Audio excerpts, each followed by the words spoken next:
أعوذ بالله من الشيطان الرجيم. بسم الله الرحمن الرحيم. الحمد لله الذي دل على ذاته بذاته وتنزه عن مجانسة مخلوقاته وجل عن ملامة كيفيات وقربا خواطر الظنون وبعد عن ملاحظة العيون. علم بما كان قبل أن يكون مالك الملك تؤتي الملك من تشاء وتنزع الملك ممن تشاء وتعز من تشاء وتذل من تشاء بيده الخير وهو على كل شيء قدير.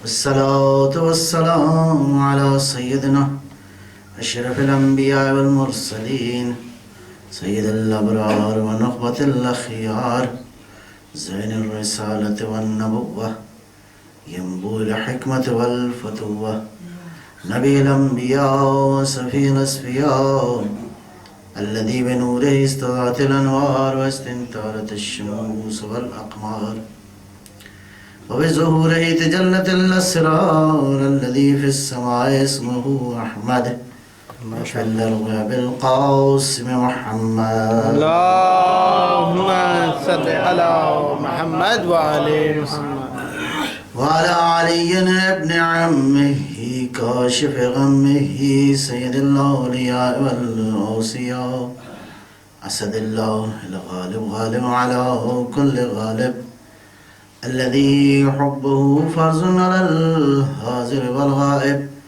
مولانا بالسبتين أمير المؤمنين علي بن أبي طالب وعلى أولاده الطيبين الطاهرين المعصومين وجد الله على العباد الداعين للخلق في جميع الآثار والأقطار ذوي المآثر والآثار خير القرون الذين يبين للناس مناهج الحلال والحرام أهل البيت المطهرين من الرس والآثام ورحمة الله وبركاته.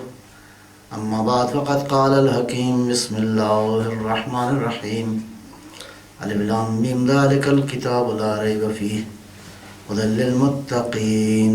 صلوات پر محمد. اللهم صل على محمد وآل محمد. سب سے پہلے قبل اس کے کہ گفتگو کا آغاز کیا جائے، کسی عزیز نے کہا ہے دعا کے لیے پروردگار ان کی پریشانیوں کو بھی دور فرمائے، انشاءاللہ دنیا و آخرت میں نیکی سعادت عطا فرمائے، اور انشاءاللہ اس پاکیزہ ذکر کا واسطہ اور خصوصاً آج جناب سیدہ سکینہ سلام اللہ علیہا کی مصیبتوں کو مد نظر رکھتے ہوئے پروردگار ہم سب کی پریشانیوں کو دور فرمائے. ایک سبات اللہ فرمائیں گے.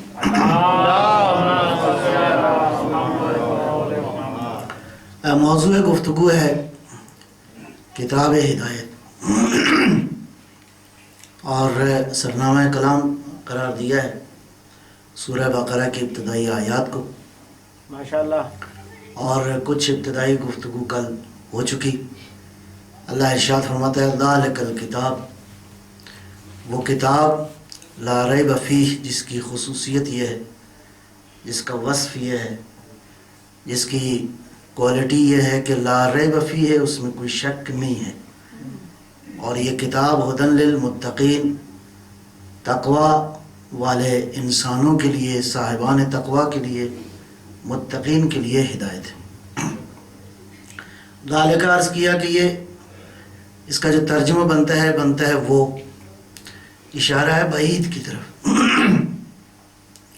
قرآن کریم کے بارے میں جو تعبیرات خود قرآن میں آئی ہیں وہ بعید کے لیے بھی ہے اور نزدیک کے لیے بھی، دونوں تعبیرات استعمال ہوئی ہیں. ذالک وہ کتاب، یا ارشاد فرمایا بل ہوا قرآن مجید، وہ قرآن مجید. اور جب وہ کا ذکر آیا ہے تو اس کے لیے جو تعبیرات آئی ہیں، جو الفاظ استعمال ہوئے ہیں، فرمایا وہ کتاب کہاں پہ ہے؟ فی ام الکتاب، وہ ام الکتاب میں ہے، یا فرمایا لوح محفوظ میں ہے، یا کتاب فرمایا کتاب مستور میں ہے یا فرمایا کتاب مکنون میں ہے، تو ذالک الکتاب وہ کتاب، اور بہت سارے مقامات پہ فرمایا کہ ھذا کتاب انزلناہ الیک، یہ کتاب ہے جو ہم نے آپ کی طرف نازل کی ہے، یا فرمایا ان ھذا القرآن یہدی للتی ہی اقوم، یہ قرآن ہے جو صراط مستقیم کی ہدایت کرتا ہے۔ تو کون سا قرآن سمجھا جائے، یہ والا سمجھا جائے یا وہ والا تصور کیا جائے؟ حقیقت یہ ہے کہ یہ قرآن یہ بھی ہے اور وہ بھی ہے، سبحان اللہ، اور دونوں کا آپس میں ارتباط ہے۔ ایسا نہیں ہے کہ دونوں قرآن مربوط نہ ہوں۔ عرض کیا کہ عالم بالا سے لے کر زمین تک قرآن کی ایک نورانی حقیقت ہے جو ایک دوسرے کے ساتھ مربوط ہے۔ یہی وہ اللہ کی رسی ہے جو کہ یہاں سے لے کر عالم قرب پروردگار تک یہ مربوط ایک نور ہے، جس نے اس نور کو تھام لیا گویا وہ انشاءاللہ ہدایت جو ہے وہ پا گیا۔ اب اس کی مثال میں ایک عرض کرتا ہوں۔ آج کے دور میں انٹرنیٹ کا خصوصاً دور ہے، تو انٹرنیٹ کو اگر آپ کھولیں تو کتنی کتابیں ہیں انٹرنیٹ پہ؟ جی ملینز، کئی ملینز کی شکل میں، اور پھر ہر زبان میں ہے۔ آپ جس زبان میں چاہیں، چائنا میں لکھیں گے تو چائنیز کتابیں آپ کو مل جائیں گی، بہت اچھے، بہت خوب۔ آپ انگلش میں لکھیں گے تو لاکھوں کتابیں آپ کو انگلش میں مل جائیں گی، عربی فونٹ میں کوئی عربی کی کتاب لکھیں گے تو اسی طرح لاکھوں کتابیں آپ کو مل جائیں گی۔ سوال یہ ہے کہ یہ کتابیں جو انٹرنیٹ پہ موجود ہیں، یا بعض لوگوں نے اس کی وہ بھی بنائی ہیں، آئیکونز بنائے ہیں، اور کسی ایک کو آپ کلک کریں گے تو 1 ملین کتاب جو ہے آپ کو مل جائے گی۔ آپ کے جتنے عربی کے متون ہیں جو عالم اسلام کے علماء نے کتابیں لکھی ہیں، وہ بھی اسی طرح آج جو لوگوں نے کام کیا ہے، بس ایک آپ نے پوائنٹ کلک کیا اور ادھر سے 1 ملین کتاب جو ہے وہ آپ کو۔ اب ان کتابوں میں آپ انتخاب کرتے ہیں کون سی کتاب چاہیے، وہ کتاب آپ نے نکالی اور اس کے بعد آپ کلک کرتے ہیں کون سا صفحہ چاہیے، وہ صفحہ نکل آیا۔ اب یہ جتنی کتابیں موجود ہیں، کیا یہ میٹریلسٹک شکل میں ہیں؟ میٹیریل تو نہیں ہے، یہ میٹیریل کی شکل میں نہیں ہے۔ تو اب آپ نے غور کیا کہ جو کتابیں میٹیریل کی شکل میں نہیں ہیں، تو ہم کیا جواب دیں گے؟ یہ میٹیریل کی شکل میں نہیں ہے، یہ انرجی کی شکل میں ہے، یہ نور کی شکل میں۔ اب جس زبان میں جو کتاب چاہیں وہ میسر ہے، لیکن صرف شرط ہے کچھ نہ کچھ، کہ ایک تو یہ ہے کہ آپ کا انٹرنیٹ سے رابطہ ضروری ہے۔ بہت اچھے، جی انٹرنیٹ سے رابطہ ضروری ہے، اور انٹرنیٹ کا اس سسٹم کے ساتھ رابطہ ضروری ہے کہ جہاں کتابیں موجود ہیں۔ واہ واہ، گویا تسلسل کے ساتھ ایک منبع نور ہے جہاں پہ یہ ساری کتابیں موجود ہیں، اور وہ سیٹلائٹ ہے جس نے یہ سارا سسٹم آپ کے لیے بنا کے رکھا ہوا ہے۔ سیٹلائٹ کی قوت سے لاکھوں کروڑوں کتابیں جو ہیں وہ آپ کو میسر ہیں، شرط یہ ہے کہ آپ کا موڈم ٹھیک ہو، بہت اچھے، ہیں جی، بہت اچھے، آپ کا رابطہ جو ہے وہ انٹرنیٹ سے ٹھیک ہو۔ اب آپ نے کیا کیا کہ آپ نے صفحہ سکرین کو آن کیا، اس کے لیے بھی نور کی ضرورت ہے۔ آپ نور کے ساتھ مربوط ہوئے، ماشاءاللہ، سبحان اللہ، اور نور کے ساتھ آپ جب مربوط ہو گئے اور اس کے بعد آپ نے وہ پاور کا بٹن آن کیا، اور اس کے بعد سینہ جو ہے اس کا اوپر، روشن ہو گیا۔ جب سینہ روشن ہوا آپ کے آئی پیڈ کا یا آپ کے لیپ ٹاپ کا، تو اب سینے کے اندر آپ نے تلاش کیا کون سی کتاب آپ کو چاہیے، بہت اچھے، واہ واہ، اس کتاب کو اب آپ نے سرچ کرتے ہوئے آپ نے سرچ انجن پہ لکھا کہ جناب یہ والی کتاب چاہیے۔ سرچ انجن نے آپ سے یہ پوچھا کہ اس موضوع پہ تو بہت ساری کتابیں ہیں، بہت اچھے، کون سی چاہیے؟ اب آپ نے اس کو کلک کر کے کہا نہیں یہ والی خاص کتاب چاہیے۔ اب اس خاص کتاب کو جب آپ نے کلک کر کے، اب وہ کتاب آپ کے سامنے آ گئی پی ڈی ایف کی شکل میں۔ اب آپ نے ساری فہرست دیکھی، اور آپ کو ساری کتاب بھی اس وقت نہیں پڑھنی، آپ کو خالی ایک ریفرنس چاہیے۔ آپ گئے فہرست کے اندر، فہرست میں خاص صفحے کو آپ نے کلک کیا، خاص صفحہ جب صفحہ سکرین کے اوپر آ گیا، بلکہ میں یوں کہوں کہ سینہ روشن کے سامنے جب آ گیا، بہت اچھے، جب روشن سینے پہ آ گیا یہ صفحہ، تو اب آپ کو وہ صفحہ ان ہینڈ چاہیے، وہ شکل ہے اس کی نور کی، پرنٹ آؤٹ کر، واہ واہ بہت اچھے، وہ ان ہینڈ آپ کو چاہیے تاکہ آپ کسی کو دکھا سکیں، تاکہ آپ اپنے ہاتھ میں رکھ کے اس کا مطالعہ کر سکیں۔ اب آپ کے ذہن میں ایک ترکیب آئی کہ کس طرح اس نور کو میں کنورٹ کروں میٹیریل کی شکل میں تاکہ یہ میرے ہاتھ میں آ جائے۔ اب آپ کو ایک وسیلے کی ضرورت ہے، ایک رابطے کی ضرورت ہے۔ آپ گئے جناب پرنٹر کی خدمت میں، پرنٹر کو آپ نے کہاں متصل کیا؟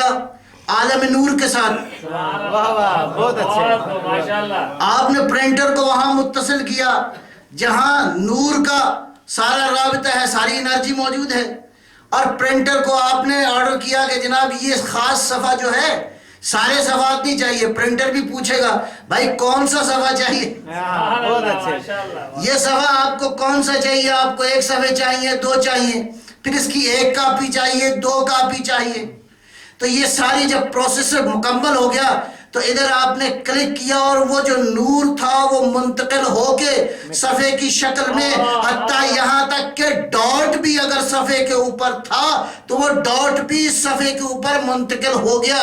پس درمیان میں ایک وسیلے کی ضرورت تھی جس نے نور کو لفظوں میں، میٹیریل میں ڈھال کے آپ کے ہاتھوں میں پیش کر دیا۔ پس مجھے کہنے دیجئے وہ علم، وہ کتاب جو عالم بالا میں تھی، اس کے اندر کتنا علم ہے، اس کے اندر کیا کیا موضوعات ہیں، اس میں کون سی زبانیں موجود ہیں، اس میں کتنا علم موجود ہے، وہ سارا علم تو آپ کی ضرورت نہیں ہے۔ آپ کو درمیان میں ایک ایسا واسطہ چاہیے جو اس علم نور کو لفظوں میں ڈھال کے آپ کے سامنے۔ بہت اچھے، بہت اچھے، نعرہ حیدری، سید محمد و آل محمد صلوات، اللہم صلی علی محمد و آل محمد۔ ماشاءاللہ، احسن، ایک ایسا واسطہ چاہیے۔ اب یہ واسطہ یہاں جو میں نے مثال دی ذرا قابل غور ہو، اب یہ کتاب کہاں پہ موجود ہے؟ اس عالم میں موجود ہے جہاں نہ زمان ہے، نہ مکان ہے، نہ نور کی یہ والی کیفیات ہیں۔ نور یہ عالم مادہ کا نور کچھ اور ہے، عالم معنی کا نور کچھ اور ہے۔ واسطہ ایسا چاہیے جو وہاں بھی مربوط ہو اور آپ کے ساتھ بھی مربوط ہو، بہت اچھے، بہت اچھے، جو ادھر سے علم لے کر آپ کی ضرورت کے مطابق آپ کو علم پہنچا دے۔ اور اگر یہ واسطہ یہ کہے کہ بیٹھ کے یہ کہے کہ جو پوچھنا ہے پوچھ لو، ساری کائنات کے رازوں کو میں جانتا ہوں، تو بعید اس کو بعید از قیاس تصور نہ کرنا، اس لیے کہ عالم بالا کے سارے نورانی علم کا وارث وہی ہے جس نے علم لدنی کو حاصل کر دیا۔ واہ واہ بہت اچھے، بسم اللہ، مشہود مولا کائنات بلند تر صلوات، اللہم صلی علی محمد و آل، جس کا علم لدنی ہے، اس لیے کہ کتاب جہاں موجود ہے اس کا علم بھی وہیں سے ہے، درمیان والے کسی واسطے سے نہیں ہے۔ اب آپ کا ظرف ہے کہ آپ نے کون سا علم پوچھنا ہے۔ بعض اوقات وسیلے کو استعمال کرنے کے لیے بھی عقل چاہیے، بہت اچھے، ہے نہیں؟ ایسے نہیں؟ صلوات پر محمد و آل محمد۔ اللہم صلی علی محمد و آل محمد۔ دیکھیں یہ ہدایت جو ہے نا، اللہ نے اس کے مختلف درجے رکھے۔ پہلا درجہ جو ہے وہ ہے حواس۔ انسان کے پاس 5 حواس ہیں، دیکھنے کی طاقت ہے، سننے کی طاقت ہے، چکھنے کی طاقت ہے، یہ ساری قوتیں جو ہیں یہ اللہ نے باقی حیوانات میں بھی رکھی ہیں۔ تو ان سے انسان کیا کرتا ہے؟ پیدا ہوا، زمین میں آیا، دنیا کے اندر، تو تھوڑا تھوڑا اس کو سمجھ میں آنا شروع ہوا کہ یہ دیوار ہے، یہ پنکھا ہے، یہ بابا ہے، یہ ماما ہے، یہ والدہ ہے، تو یہ مختلف رشتوں کی پہچان ہونا شروع ہوئی، یہ مسجد ہے، یہ فلاں چیز ہے، یہ فلاں چیز ہے، تو یہ انفارمیشن ان کے ذہن میں آنا شروع ہو گئی۔ یہ پہلا مرحلہ تھا، اور دیکھیے یہ مرحلہ کامل مرحلہ نہیں ہے، ناقص مرحلہ ہے۔ سارا علم حواس خمسہ سے آپ کو حاصل نہیں ہوتا۔ اگلے مرحلے میں یہ علم جو اب آپ کے پاس آ گیا، اب انفارمیشن کے سورسز بھی بہت سارے ہیں. آپ کو جو علم حاصل ہوا، آپ کو مطالعے سے علم حاصل ہوا، آپ کو تاریخ سے علم حاصل ہوا، آپ کو تجربے سے علم حاصل ہوا، آپ کو دیکھنے سے بہت ساری چیزوں سے علم حاصل ہوا. تو یہ جو مختلف وسائل ہیں، ذرائع ہیں، علم حاصل ہوتا رہا انسان کے وجود کے اندر. اگلا مرحلہ ہے عقل کا. علم اور عقل میں فرق ہے. علم ممکن ہے آپ کے پاس بھی موجود ہو، اور علم اس کیمرے کے پاس بھی ہے. علم جو ہے وہ جو بچوں کے پاس آج کل بہت ساری چیزیں ہوتی ہیں اس کے پاس بھی ہے. علم سی ڈی کے اندر بھی ہے. اور علم کے درجے بھی مختلف ہیں. کسی کے پاس وہ کے بی کے شکل میں علم ہے، کسی کے پاس ایم بی والا علم ہے، کسی کے پاس جی بی. بات انشاءاللہ پہنچ. صلوات بر محمد آل محمد.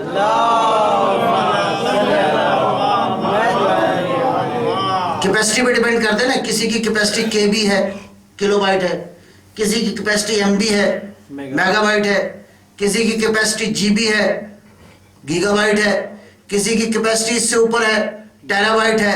تو جیسے جیسے کیپیسٹی زیادہ ہوگی ویسے ویسے علم جو ہے وہ بڑھتا جائے گا. یہاں پہ عقل ابھی نہیں آئی. عقل میں اور علم میں کیا فرق ہے کہ بعض اوقات انسان علم ہوتا ہے لیکن اس کے پاس سوچنے کی قوت نہیں ہوتی. بہت اچھے جی جیسے کہ یہ بہت سارے ڈیوائسز آپ کے پاس آج کی دنیا میں موجود ہیں. ان کے اندر انفارمیشن ہوتی ہے لیکن ان کے پاس عقل کی طاقت نہیں ہوتی، سوچنے سمجھنے کی قوت نہیں ہوتی. یہی وجہ ہے کہ بہت سارے عالم ایسے ہوتے ہیں جو پرلے درجے کے بیوقوف اور احمق ہوتے ہیں.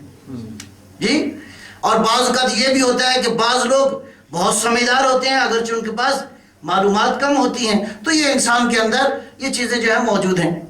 اب پہلا مرحلہ تھا علم، اگلا مرحلہ تھا عقل. پہلا مرحلہ کامل نہیں تھا، ناقص تھا. اگلے مرحلے میں آ گئی عقل.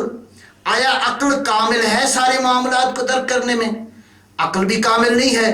بہت سارے معاملات ایسے ہیں جو عقل کی سمجھ سے ابھی تک بالا تر ہیں، جس کو ابھی عقل سمجھ نہیں پائی.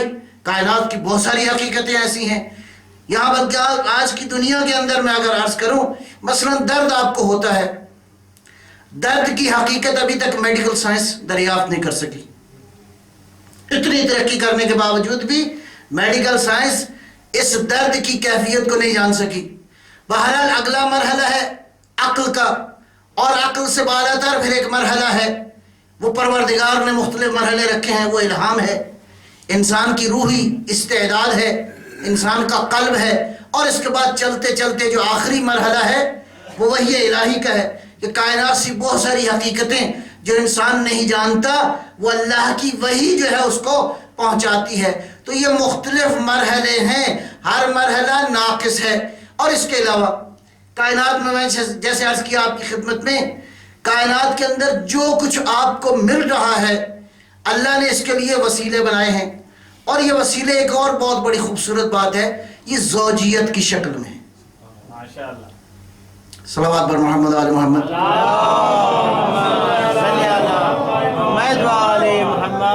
بات کچھ زیادہ خشک تو نہیں ہوگی؟ بسم اللہ جی، بسم اللہ کی پہنچ رہی نا انشاءاللہ. ایک صلوات تو پھر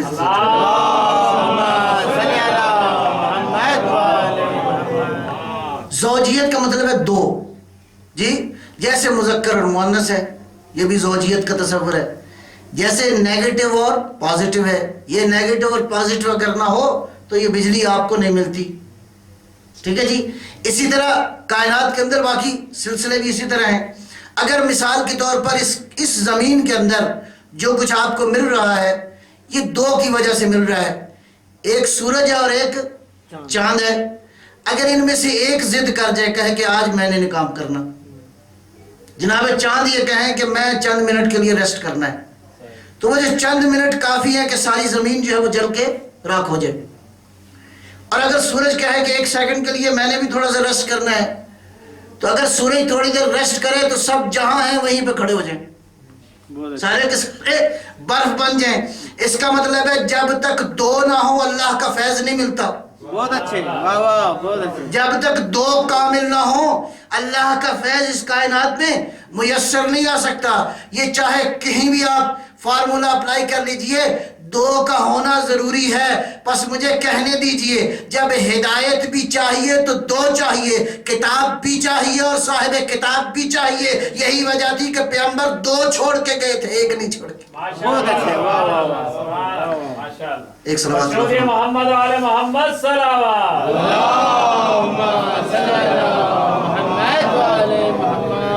ایک نعرہ بھی ہلکا سے سنانے میں کوئی حرج نہیں. مشہور محمد و آل محمد صلوات.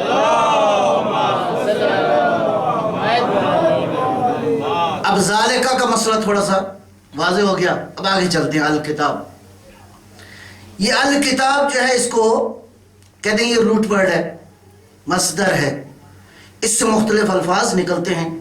قرآن کریم میں جو الفاظ آئے ہیں وہ کتبہ، کوتبہ، کتبت، یکتبو، یکتبونا، کتبنا، یہ مختلف الفاظ ہیں جو قرآن کریم میں آئے ہیں. خود الکتاب بھی بہت ساری جگہوں پہ آیا ہے، یا خود کتاب بھی آیا ہے. 319 مقامات پر قرآن نے یہ لفظ کتاب استعمال کیا ہے. ماشاءاللہ. 171 بار الکتاب ہے، 73 بار کتاب ہے. اس کا مطلب ہے اہم لفظ ہے. جی، اس کتاب کا معنی کیا ہے؟ اس کتاب کا جو معانی لکھے ہیں، اگر اس کو کتبہ پڑھا جائے تو ہے علمہ. کتبہ یعنی اس نے تعلیم دی. کتبہ یعنی خطہ یعنی اس نے لکھا. کتب اللہ شیء، مثلا اللہ نے کوئی چیز کتابت کی کا مطلب کیا ہے؟ گویا اللہ نے یہ چیز فرض کی. پروردگار نے اوجبہ، فرضہ، قضا ہو، اللہ نے یہ چیز فرض کی ہے. البتہ کس لیے فرض کی ہے؟ تفضلا و احسانا.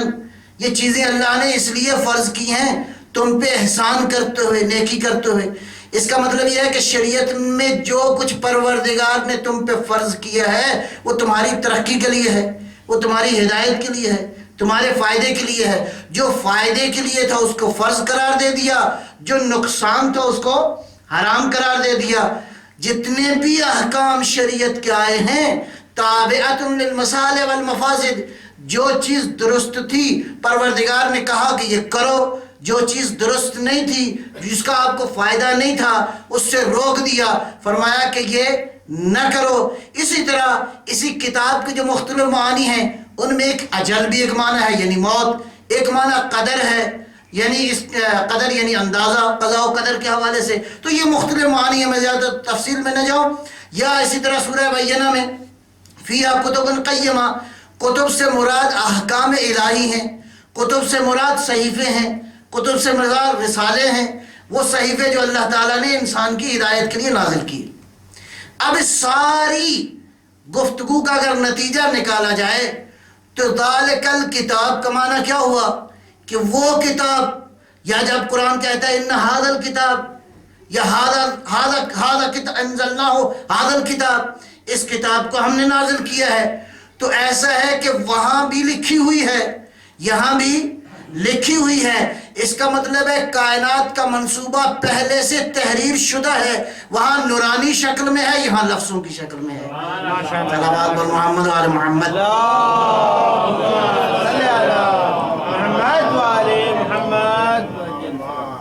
تو کائنات کا جتنا بھی منصوبہ ہے ذالک الکتاب، یہ بالکل تحریر شدہ منصوبہ ہے. پروردگار نے پہلے سے، ایسا نہیں ہے کہ کوئی چیز خداوند عالم نے خلق فرمائی ہو اور اس کی کوئی حکمت خلق نہ کی ہو. ہر چیز کی حکمت بھی خلق فرمائی ہے. پس وہ کتاب جو کہ ہدایت ہے، ھدی للمتقین. اب چلتے ہیں اگلے مرحلے میں. قرآن اپنے بارے میں جو چیزیں بیان فرماتا ہے، ایک جگہ کہتا ہے کتاب ھدی للمتقین، کتاب ہدایت ہے کس کے لیے؟ متقین کے لیے. ایک جگہ ارشاد فرمایا ان ھذا القرآن یہدی للتی ہی اقوم، یہی قرآن ہے جو تمہیں صراط مستقیم کی طرف لے جاتا ہے. یا ارشاد فرمایا تبیان لکل شیء، یہ قرآن جو ہے، یہ قرآن سارے کا سارا، یہ ہر چیز اس کے اندر بیان شدہ ہے. یا ارشاد فرماتا ہے کہ یہ قرآن لا رتب ولا یابس الا فی کتاب مبین، اس کتاب کے اندر کوئی خشک و تر ایسا نہیں ہے کہ جو بیان نہ کیا گیا ہو، گویا تمہاری صلاح کے لیے، تمہاری فلاح کے لیے اس کا تعلق چاہے اس دنیا سے ہو چاہے آخرت سے ہو، اس کتاب میں موجود ہے۔ تو ان آیتوں سے یہ سمجھ میں آیا کہ کتاب کافی ہے ہدایت کے لیے۔ بہت اچھے، بہت اچھے۔ ان آیتوں سے یہ سمجھ میں آیا کہ کتاب کافی ہے۔ اگر آپ نے کتاب کی طرف رجوع کیا تو کتاب کافی ہے ہدایت کے لیے۔ آپ سے پوچھتا ہوں، کیا کتاب کافی ہے ہدایت کے لیے؟ نہیں کافی۔ صلوات بر محمد وآل محمد۔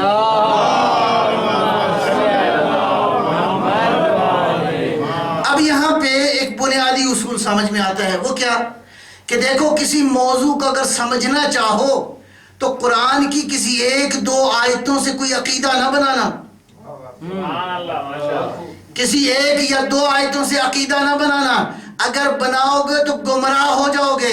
اسی لیے تو اللہ فرماتا ہے یضل بہ کثیرا و یہدی بہ کثیرا، اسی قرآن سے بہت سارے لوگ گمراہ ہو جاتے ہیں اور اسی قرآن سے بہت سارے لوگ ہدایت پا جاتے ہیں۔ ماشاءاللہ، بہت اچھے۔ اگر قرآن کو سمجھنا چاہتے ہو تو دیکھو اس موضوع پہ قرآن نے کیا کہاں کن زاویوں سے بحث فرمائی ہے۔